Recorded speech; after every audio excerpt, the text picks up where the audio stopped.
Hello friends, welcome back. I am Raju. Raju stock analysis में आपका स्वागत है।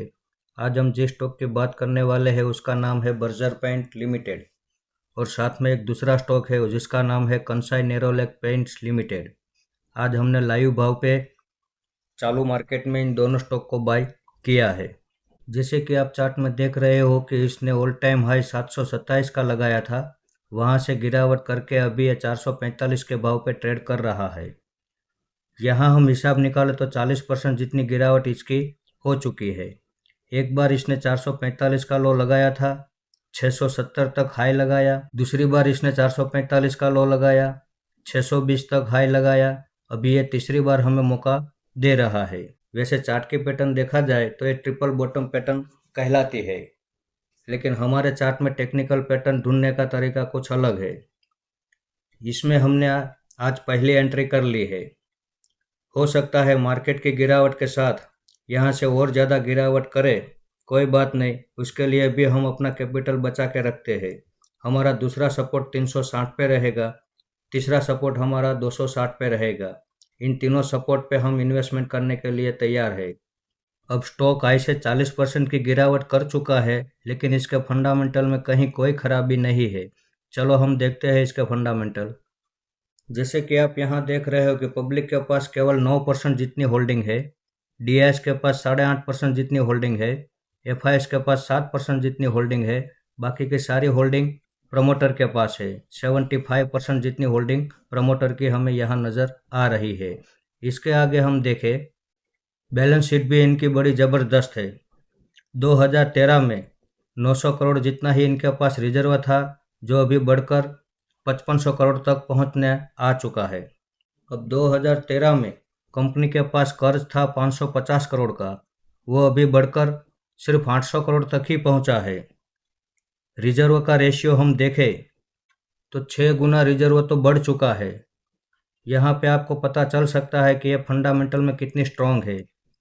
हर साल इनका रिजर्व बढ़कर ही आता है। पिछले साल से अगले साल का रिजर्व इंक्रीज हो रहा है, यानी कि कंपनी के फंडामेंटल में कहीं कोई खराबी नहीं है। इसके आगे हम देखें तो ये कंपनी हमें डिविडेंड भी दे रही है।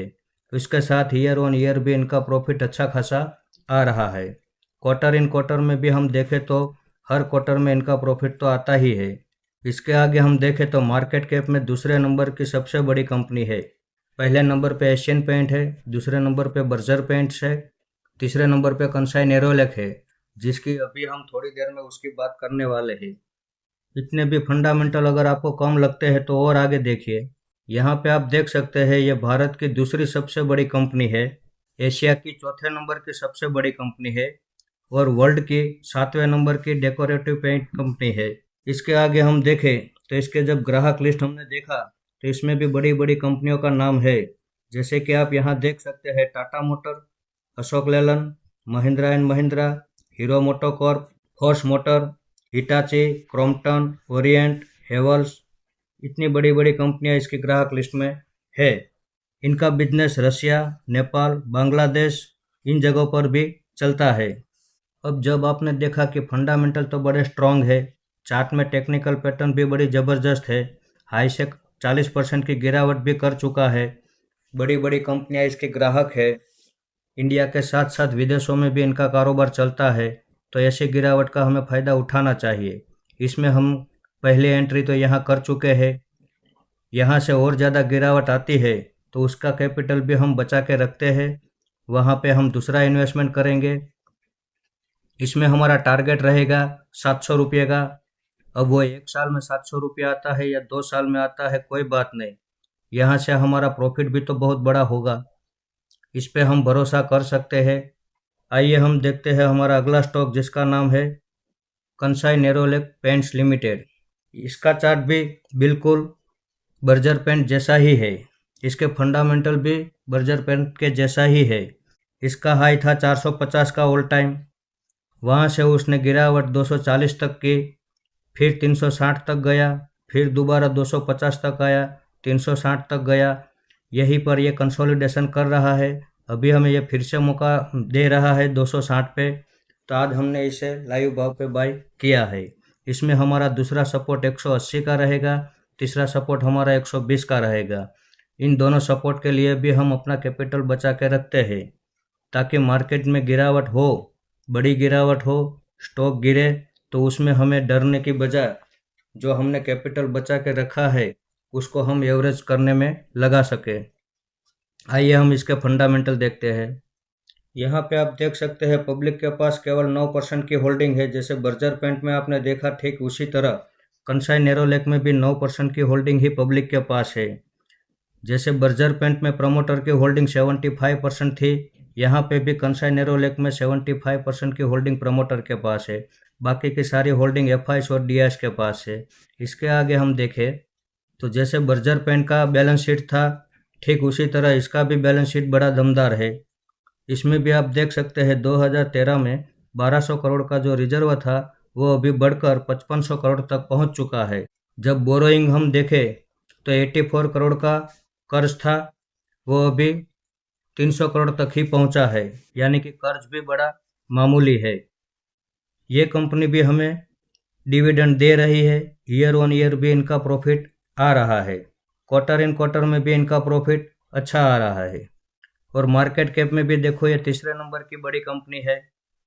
जैसे मैंने आपको बोला कि ये दोनों पड़ोसी हो ऐसे लगते हैं या दोनों भाई भाई हो ऐसे लगते हैं, ठीक उसी तरह मार्केट कैप में भी दोनों का नाम बाजू बाजू में ही है। प्रमोटर होल्डिंग भी सेम है, पब्लिक होल्डिंग भी बहुत ज़्यादा फर्क नहीं है, प्रॉफिट रेशियो में भी कोई ज़्यादा फर्क नहीं है, बैलेंस शीट भी बड़ी दोनों की मजबूत है और मामूली सा ही डिफरेंस है। उसके आगे हम चार्ट में देखें तो दोनों भी हाई से 40% की गिरावट पे ही है। दोनों साथ में चलते हैं, दोनों साथ में गिरते हैं। ऐसे बहुत सारी जोड़ियां हैं इस स्टॉक मार्केट में, जैसे आरएससी, पीएफसी, ये दोनों जोड़ी में ही चलते हैं। बढ़ते हैं तो दोनों साथ में बढ़ते हैं, गिरते हैं तो दोनों साथ में गिरते हैं। फिर एक जोड़ी और भी है, एमआरपीएल और चेन्नई पेट्रोलियम, ये दोनों भी साथ में ही बढ़ते हैं और साथ में गिरते हैं। ऐसी बहुत सारी जोड़ियां हैं। इसमें भी हमारा टारगेट 450 का रहेगा। अब 1 साल में 450 आता है, प्रॉफिट बुक करेंगे। 2 साल में आता है, कोई बात नहीं। यहाँ से और ज़्यादा गिरावट करता है तो उसका कैपिटल भी हम संभाल के रखे हुए हैं। हम हर गिरावट में इसका फ़ायदा उठाएंगे, क्योंकि ऐसी बड़ी कंपनियाँ इतनी स्ट्रॉन्ग फंडामेंटल वाली, चार्ट में टेक्निकल पैटर्न वाली और लोअर वैल्यूशन वाली बड़ी मुश्किल से हमें मिलती है। मार्केट की गिरावट में इसका फ़ायदा हमें उठाना चाहिए। इसे आप मेरी बाइंग या सेलिंग की रिकमेंडेशन ना समझे, ये मेरा पर्सनल व्यू है जो मैं आपके सामने शेयर कर रहा हूँ। ऐसे ही अच्छे अच्छे टेक्निकल और फंडामेंटल वाले स्टॉक मैं आपके सामने लाता रहूँगा। आपने यहाँ तक मेरा वीडियो देखा, इसके लिए आपका बहुत बहुत धन्यवाद।